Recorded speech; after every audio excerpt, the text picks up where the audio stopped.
Hi, guys, and welcome to another episode of the Meet Medic podcast. I'm your host, Dr. Suresh Kawadka.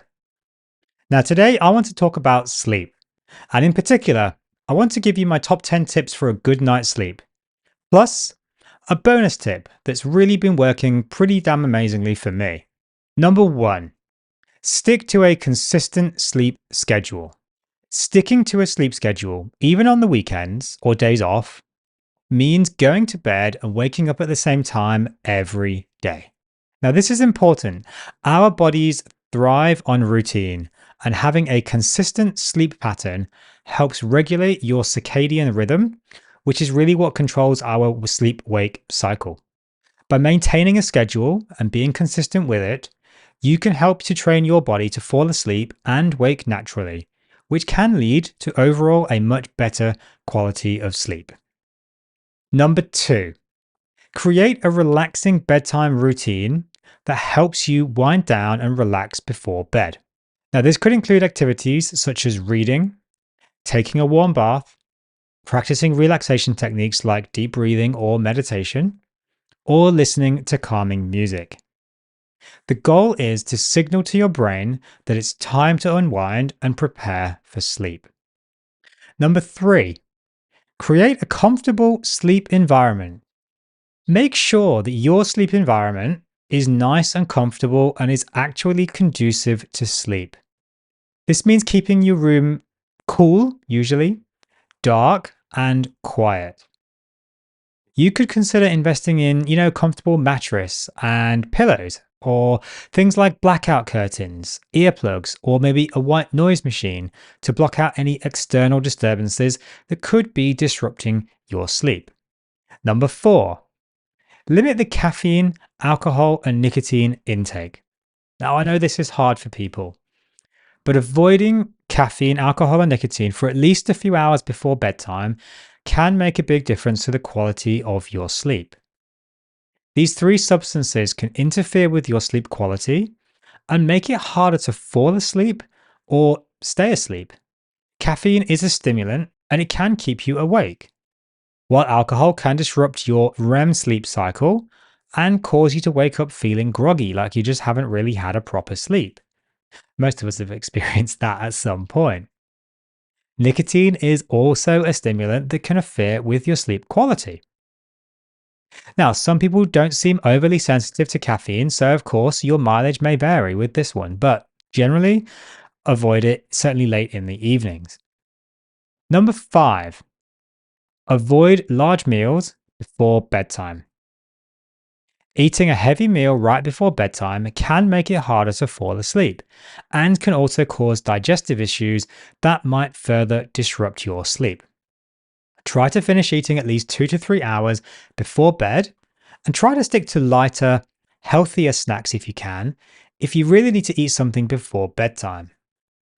Interestingly, though, most people find this doesn't seem to be as much of an issue on a carnivore diet or if you really just eat meat. Number six, limit your screen time before bed. The blue light emitted by electronic devices like smartphones, tablets, and computers can interfere with your body's natural sleep-wake cycle and the production of melatonin, which is going to help your circadian rhythm. Try to avoid using these kinds of devices for at least an hour before bed, or if you have to use them, use blue light blocking glasses or an app maybe that reduces the blue light on your devices to help minimize the impact they'll have on your sleep. Alternatively, if you have a night mode on the device, which most phones have nowadays, most laptops and even TVs have them, also usually does the same kind of thing. And it can make a very big difference. Number seven, exercise regularly. Regular exercise can help promote better sleep by reducing your stress, reducing your anxiety, boosting your mood, and promoting relaxation. However, avoid exercising too close to bedtime, as it can increase your heart rate and make it harder to fall asleep. So I've got an upcoming episode all about exercise, so make sure you subscribe for that one. Number eight, manage your stress. Now, this is easier said than done, I know, but stress and anxiety can definitely interfere with sleep quality and make it harder to fall asleep or stay asleep. Try to practice relaxation techniques like deep breathing, meditation, or yoga to help reduce stress and promote relaxation before bedtime. Now, if stress is a problem, I have got some other videos on my YouTube channel all about stress management. They're old videos, but they're still pretty good to watch.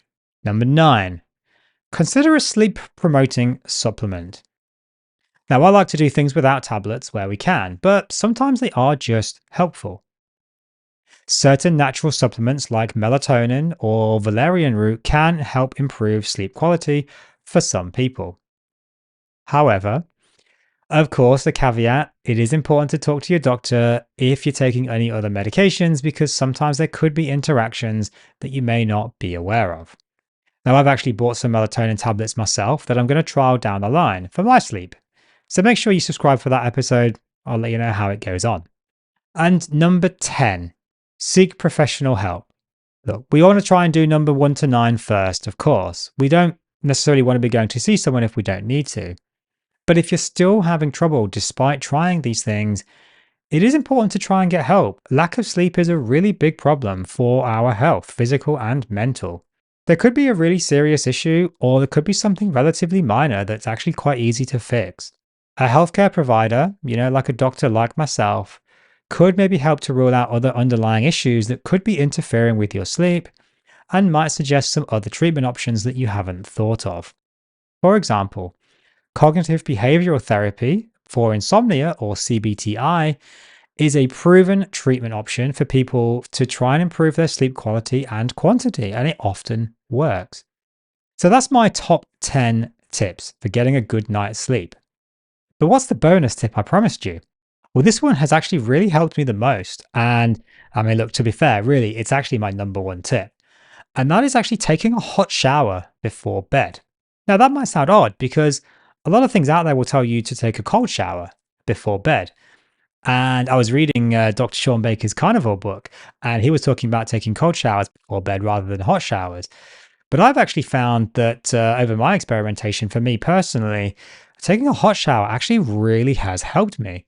Over the last month or so, I've been trying to work out why some nights I just don't get a great sleep. Others I do. Now, you can see my charts here.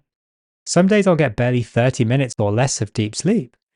But others, I'll get almost an hour or even over an hour, which is really where I should be at. And it kind of seemed to just have no rhyme or reason to it. I tried the cold showers, they didn't help. I tried turning the air conditioning on, colder, hotter, didn't make a difference. The fan, on, off, didn't make a difference. I tried going to bed earlier, didn't make a difference. Tried going to bed later, didn't make a difference. I've even tried taping my mouth shut. Which actually, look, I'm a terrible mouth breather overnight. I really am. And this has actually helped me in a lot of ways, but it didn't actually help with the quality of my sleep, which is surprising and annoying. But it did help me stay asleep. So I've got another episode coming out about that soon. So make sure you subscribe and check that one out as well. But I know it sounds odd, but taping your mouth actually could be helpful.